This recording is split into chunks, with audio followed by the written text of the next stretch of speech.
there is something wrong with Pluto. For most of human history, Pluto was nothing more than a dot, a faint speck at the edge of the sun's influence. That changed when NASA's New Horizons spacecraft finally reached it. After traveling for 9.5 years, it raced past Pluto with only a few hours to collect data. One chance. When the images began arriving back on Earth, scientists expected confirmation of what they already believed. Instead, they saw this. Pluto had a sky.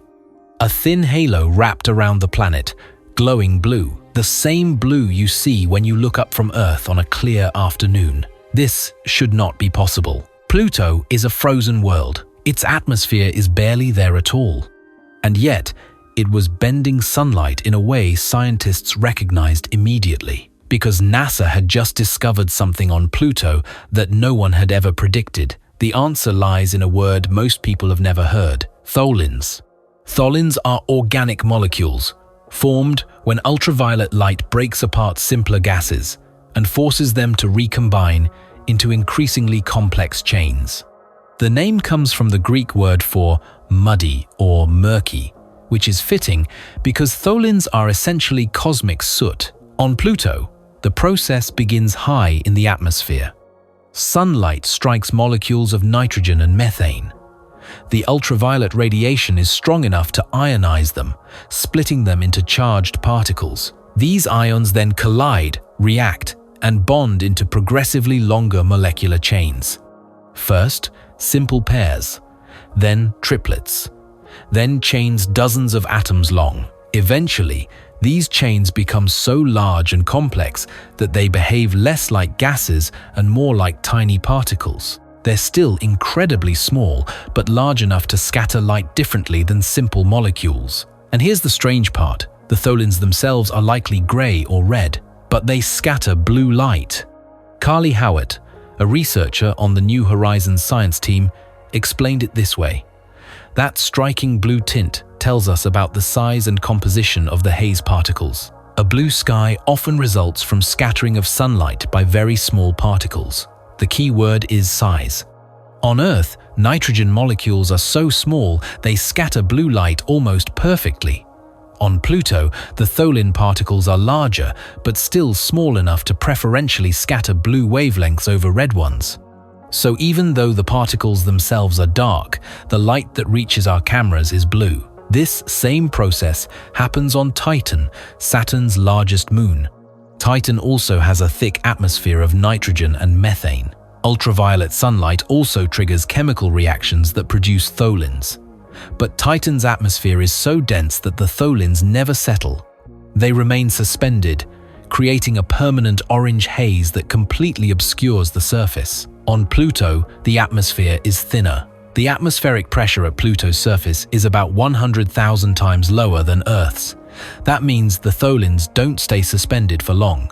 They grow, they clump together, and they fall. Slowly, over thousands of years, they drift down through the thin air and settle onto the surface. And when they land, they change everything. If you look at Pluto from above, the first thing you notice is the color. It's red. Not bright red, but a deep, rusty, reddish-brown that covers vast stretches of the surface. Some areas are darker than others, some are lighter, almost tan, but the overall impression is unmistakably red. This is the tholin layer. The particles that scatter blue light in the atmosphere eventually fall and coat the ground. Once they land, they're exposed to even more ultraviolet radiation, which continues to chemically alter them.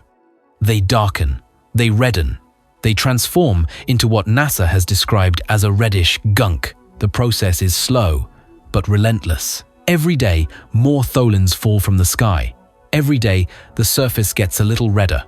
In some regions, the tholin coating is so thick it completely masks whatever lies beneath. But in other areas, something else shows through. Water, ice, and that's where things get truly strange. In October 2015, just months after the Pluto flyby, NASA released a new set of images. These weren't normal photographs. They were spectral maps, created by analyzing how different wavelengths of light reflected off Pluto's surface.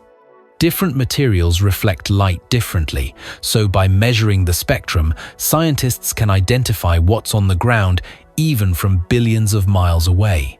The Ralph instrument had a tool specifically for this, the Linear Etalon Imaging Spectral Array, or LISA. LISA scanned Pluto's surface in infrared wavelengths, looking for chemical signatures, and it found water ice. Not everywhere, not in the vast red plains, but in small, scattered patches across the surface. The discovery itself wasn't shocking. Scientists had long suspected that Pluto contained water ice. After all, water is one of the most common molecules in the universe, and the outer solar system is full of icy bodies. What was shocking was where the water ice appeared. Large expanses of Pluto don't show exposed water ice, said Jason Cook, a member of the science team, because it's apparently masked by other, more volatile ices across most of the planet. In other words, the water ice is there, but it's usually buried, covered by layers of nitrogen ice, methane ice, and that reddish tholin gunk. But in certain locations, the water ice is exposed, visible, detectable from 3 billion miles away. And here's the curious part. The areas with the most obvious water ice signatures are also the areas that appear bright red in color images. Bright red, the same color as the tholins. Let's be clear about what this means. Water ice is white, or at most, slightly bluish. That's how ice looks on Earth, on Mars, on Europa, on every other world we've studied. But on Pluto, the water ice is red.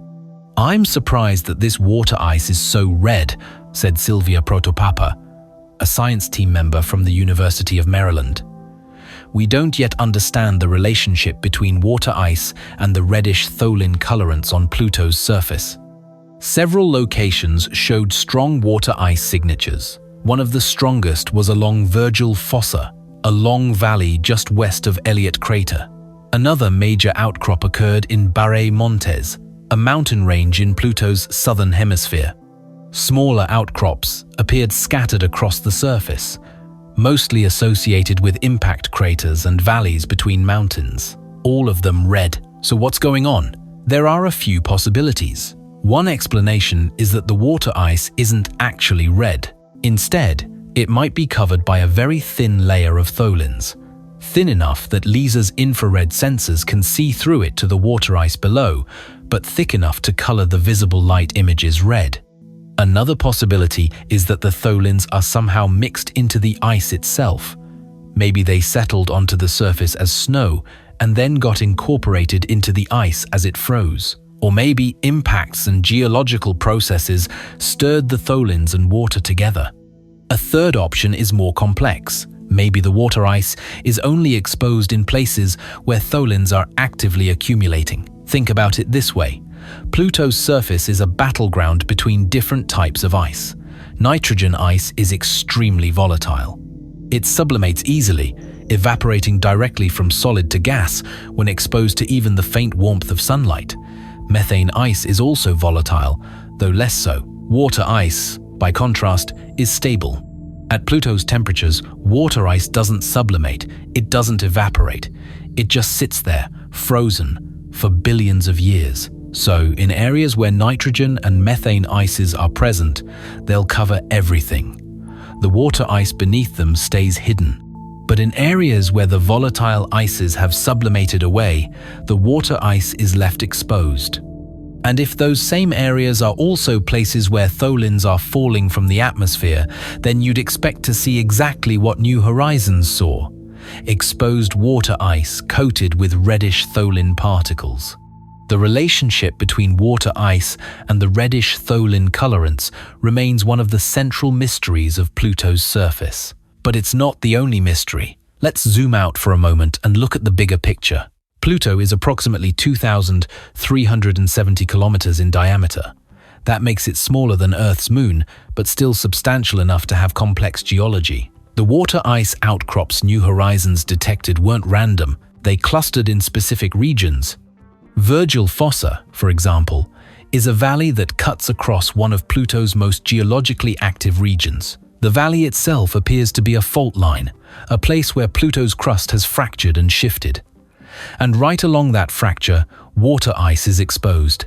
Barre Montes is different. It's a mountain range, with peaks rising several kilometers above the surrounding plains.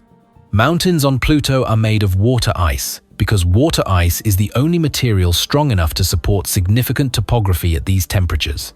Nitrogen ice and methane ice are too soft. They flow like glaciers, smoothing out any hills or valleys.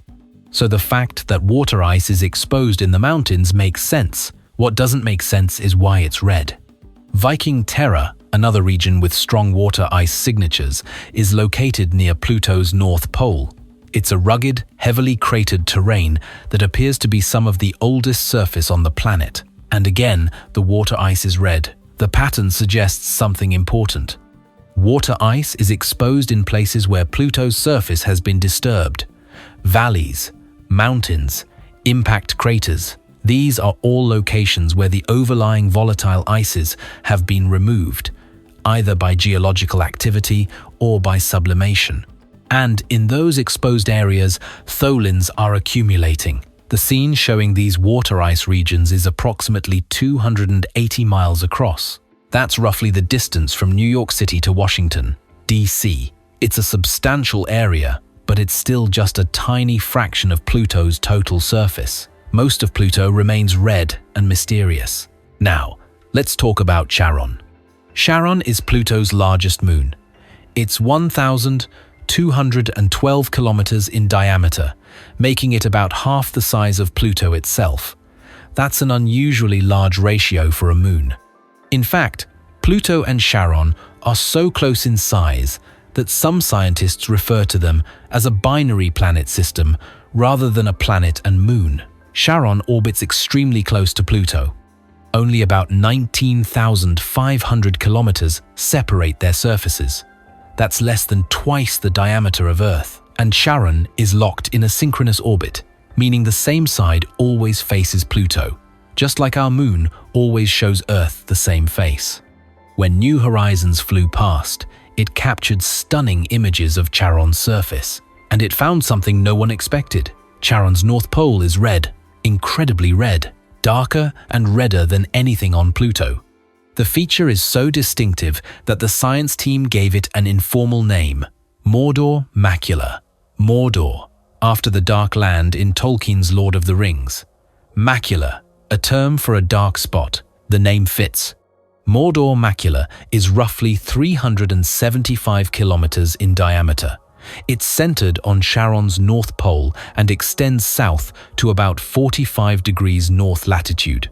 The core of the region is extremely dark, with some of the lowest reflectivity values ever measured on an icy body. But the darkness isn't uniform. Mordor Macula has structure.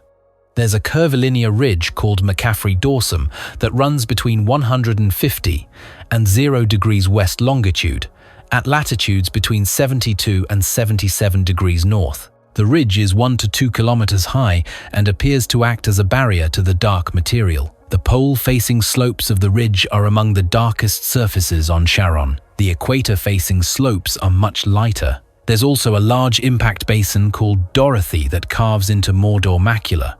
The floor of Dorothy is significantly brighter than the surrounding terrain, suggesting the impact excavated lighter material from beneath the dark surface layer. So what is this dark material? It's tholins, just like on Pluto. But here's the problem. Charon doesn't have an atmosphere. For tholins to form, you need ultraviolet sunlight and you need volatile gases. Charon has sunlight, but it doesn't have gases. Charon's gravity is too weak to hold onto an atmosphere. Any gases that might have once surrounded the moon have long since escaped into space. So how did tholins form on Charon's surface? The answer, it turns out, comes from Pluto. Pluto has an atmosphere, a thin one, but enough to matter. And that atmosphere is constantly leaking. Gases escape from Pluto's upper atmosphere and drift off into space. Most of them are lost forever, but some of them end up on Charon.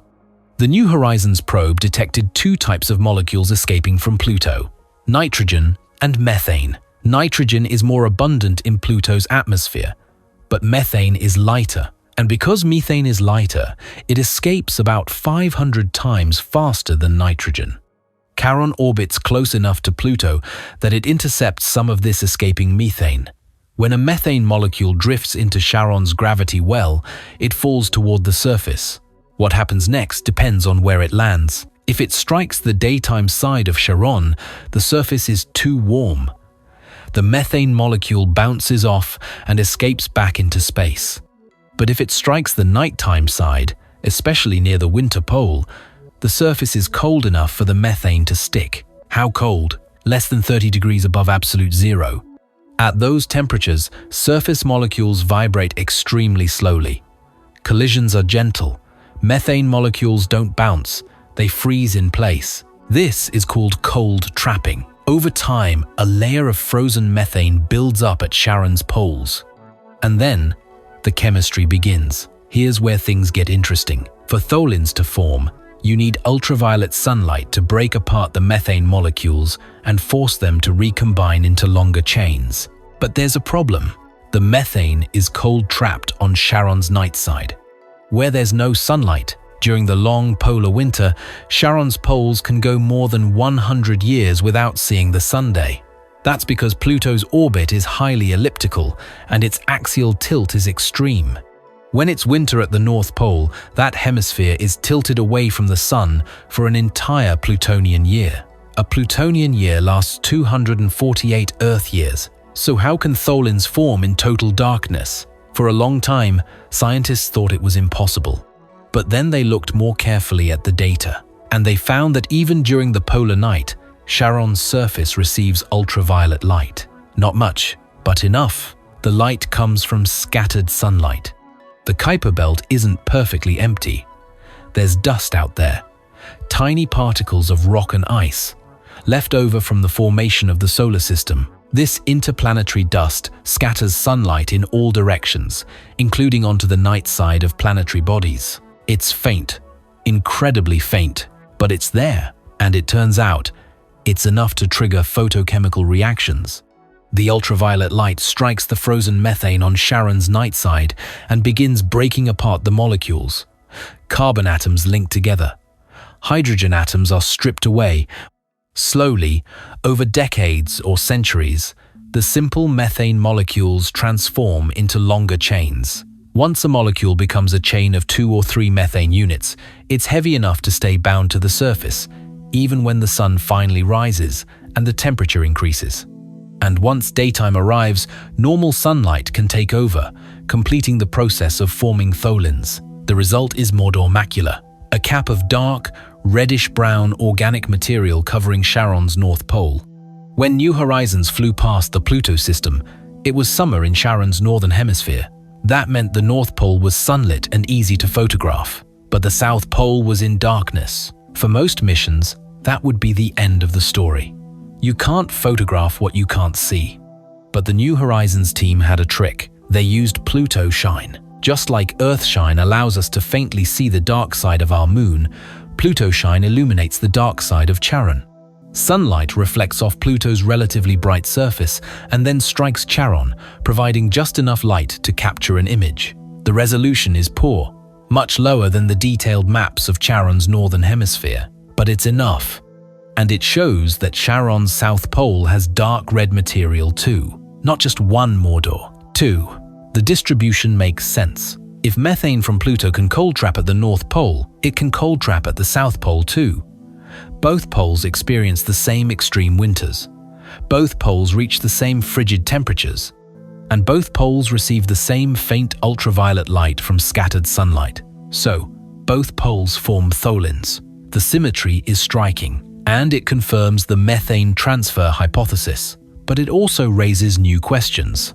Not all scientists are convinced that Charon's tholins come from Pluto. There's another possibility: cryovolcanism. Cryovolcanoes are volcanoes that erupt ice instead of molten rock.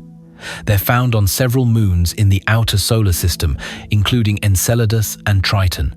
Instead of magma, they erupt water mixed with ammonia, methane, and other volatiles. Charon has a large, smooth plain called Vulcan Planitia. Vulcan Planitia covers much of Charon's equatorial region and appears to be relatively young. The surface is mostly free of impact craters, suggesting it was resurfaced within the last few 100 million years. Some scientists think Vulcan Planitia was created by cryovolcanic eruptions. If that's true, then those eruptions might have released methane into Charon's ancient atmosphere. Methane is lighter than nitrogen, so it would have risen to the upper atmosphere and then drifted toward the poles. Over time, it would have frozen out, creating deposits at both the north and south poles. Then, over millions of years, solar radiation would have irradiated the frozen methane, transforming it into tholins. This theory has one major advantage. It doesn't require a transfer from Pluto, but it has one major disadvantage. It requires Charon to have once had a much thicker atmosphere, and there's no direct evidence for that. Still, it's possible. Charon is geologically complex. There are deep canyons, massive scarps, and regions that appear to have been heavily fractured. The largest canyon, Kalushe Chasma, is several kilometers deep and runs for hundreds of kilometers across the surface. These features suggest that Charon was once geologically active, and if it was active, it might have had cryovolcanoes. But without more data, it's impossible to say for sure. For now, the methane transfer hypothesis remains the leading explanation. Let's step back and think about what all of this means. Pluto has a blue sky because tholins scatter light. Pluto has a red surface because tholins fall and accumulate. Pluto has exposed water ice in specific regions, and that ice appears red because it's coated with tholins. Charon has no atmosphere, but its poles are red because methane from Pluto cold traps there and transforms into tholins. This is a system-wide process. It's not just about one world, it's about how two worlds interact. Pluto's atmosphere feeds Charon's surface. Methane escapes from Pluto and settles onto Charon. Ultraviolet light, scattered by interplanetary dust, transforms that methane into complex organic molecules. The same molecules that give Pluto its red color. The same molecules that create Pluto's blue sky. It's a chemical cycle that spans 19,500 kilometers of space and operates over timescales of millions of years. And here's the remarkable thing. We almost never would have known about any of this. New Horizons flew past Pluto on July 14, 2015. The closest approach lasted less than an hour. At that distance, traveling at 14 kilometers per second, there was no way to slow down, no way to enter orbit. The spacecraft shot past Pluto like a bullet, cameras clicking, instruments recording, storing every bit of data it could gather. And then it was gone, receding into the Kuiper belt, moving farther from the sun with every passing second. The mission team knew they would only get one chance. One flyby, one opportunity to see Pluto up close. Every instrument had to work perfectly. Every observation had to count. And somehow, it all came together. The cameras captured images with resolution down to 80 meters per pixel. The spectrometers measured the composition of the surface and atmosphere. The radio experiment probed Pluto's ionosphere as New Horizons passed behind the dwarf planet. It worked, all of it. The data started arriving in September 2015, just weeks after the flyby. It took more than a year for all the data to transmit back to Earth. The spacecraft was so far away that even radio signals traveling at the speed of light took 4.5 hours to reach us. But it came, image by image, spectrum by spectrum, and with each new piece of data, Pluto revealed itself. Not the blurry dot we had known for 85 years, but a world. For all we've learned, there's still so much we don't understand. We don't know why water ice is red on Pluto. We don't know whether Charon's tholins come from Pluto or from ancient cryovolcanism. We don't know whether Mordor Macula is still actively forming, or if it's a frozen relic from a more active past. There are so many questions. And here's the difficult truth. We may not get answers for decades. New Horizons is now 3.1 billion miles from Earth. It's moving deeper into the Kuiper belt, heading toward other objects, other mysteries. It will never return to Pluto. No other mission is currently planned. The images and data we have are all we'll have for the foreseeable future. Scientists will continue to analyze them. New discoveries will emerge as researchers find patterns in the data that weren't obvious at first. Theoretical models will be refined. Hypotheses will be tested against the observations. But without a follow-up mission, without new data, progress will be slow. Pluto is too far away, too expensive to reach. For now, the only spacecraft that has ever visited is drifting farther into darkness. Its mission complete. There's a reason Pluto matters. Not because it's large. It's not. Pluto is one of thousands of objects in the Kuiper belt, maybe tens of thousands. Most of them are smaller than Pluto, but some might be larger. We don't know yet. What makes Pluto important is that we went there. We sent a spacecraft across 3 billion miles of space, through a region where the sun is just another star, to see a world that most people thought was dead and boring. And it wasn't. Pluto has mountains made of water ice. It has plains of nitrogen ice that flow like glaciers. It has an atmosphere that extends hundreds of kilometers into space. It has a blue sky, for reasons we're still trying to fully understand. It has weather. It has a chemical cycle that connects its surface to its atmosphere and to its largest moon. It's alive, not biologically, of course, but geologically, chemically, dynamically alive. And if Pluto is like this, what about the other Kuiper belt objects? What about the moons of Neptune and Uranus that we've only seen from a distance? What about the objects in the Oort cloud, 1 trillion kilometers from the sun? Every world we visit surprises us. Every mission reveals that our expectations were wrong. We thought Mars was dry and barren. It isn't. We thought Pluto was a featureless frozen rock. And we were wrong. Here's what we know now. Pluto's blue sky comes from tholin particles that form high in the atmosphere when ultraviolet sunlight breaks apart nitrogen and methane molecules. These particles scatter blue light even though they themselves are gray or red. The tholins fall to the surface over thousands of years and coat the ground in a reddish-brown layer.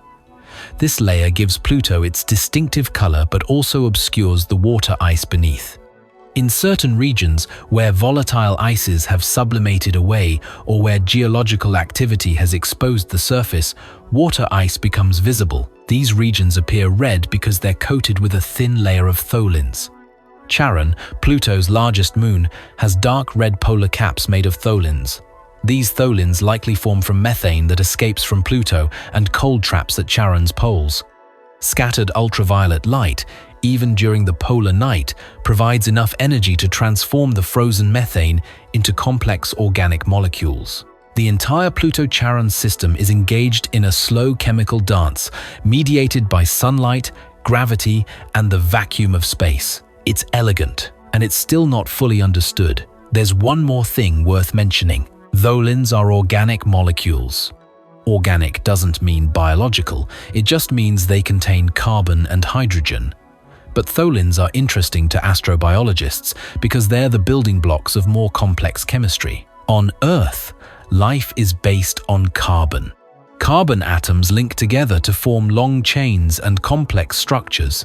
Proteins, DNA, lipids, carbohydrates, all of them are built from carbon frameworks. And tholins are also built from carbon frameworks. They're not alive.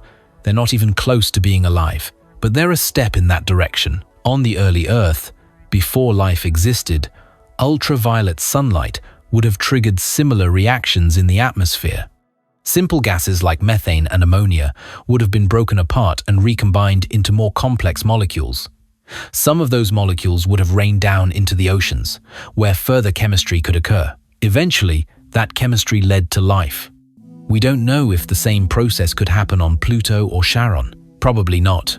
It's too cold, too far from the sunday, too isolated from liquid water. But the chemistry is there. The same processes that built organic molecules on the early Earth are happening right now on Pluto. And that makes Pluto a laboratory, a place where we can study prebiotic chemistry in action, not to find life, but to understand how the building blocks of life form. On September 13, 2015, New Horizons sent back a single image, not of Pluto's surface, not of its mountains or glaciers or craters, but of Pluto's sky. The spacecraft had rotated to look back at Pluto, with the sun behind it. The dwarf planet appeared as a dark silhouette, backlit by sunlight streaming through its atmosphere. And that atmosphere glowed, blue layers upon blue layers, stacked like shells around the planet. It looked delicate. It looked like something that shouldn't exist this far from the Sunday. But it does. Alan Stern called it gorgeous, and he was right. There's something profound about seeing a blue sky on a world that's been frozen for 4 billion years. A world where temperatures never rise above -200 degrees Celsius. A world where the atmosphere is so thin you could hold all of it in your hand. And yet, it's there, glowing blue. We've learned an incredible amount about Pluto in the decade since New Horizons flew past. But we've also learned how much we don't know. Every answer raises new questions. Why is the water ice red? We have hypotheses, but no definitive answer. How thick is the tholin layer? We can estimate, but we can't measure it directly. Is Mordor macula still forming? Or is it ancient? We don't know. Are there other processes at work that we haven't identified? Almost certainly. The thing about exploration is that it never ends. Every discovery opens new avenues of research. Every question answered reveals 10 more questions we didn't even know to ask. That's not a failure. That's the nature of science. We learn. We refine our understanding. We build better models. We design better experiments. And someday, if we're lucky, we send another spacecraft. But that day isn't today. New Horizons is still operational. Right now, as you read this, it's traveling through the Kuiper Belt at 14 kilometers per second. In 2019, it flew past another object, Arrokoth. Arrokoth is smaller than Pluto, only about 36 kilometers long, but it provided another glimpse into the outer solar system, another piece of the puzzle. The spacecraft still has power. Its nuclear battery will keep running for another decade or more. It will keep taking measurements, keep sending data back to Earth, but it will never return to Pluto. Pluto is behind it now, fading into the distance, a blue dot in the darkness.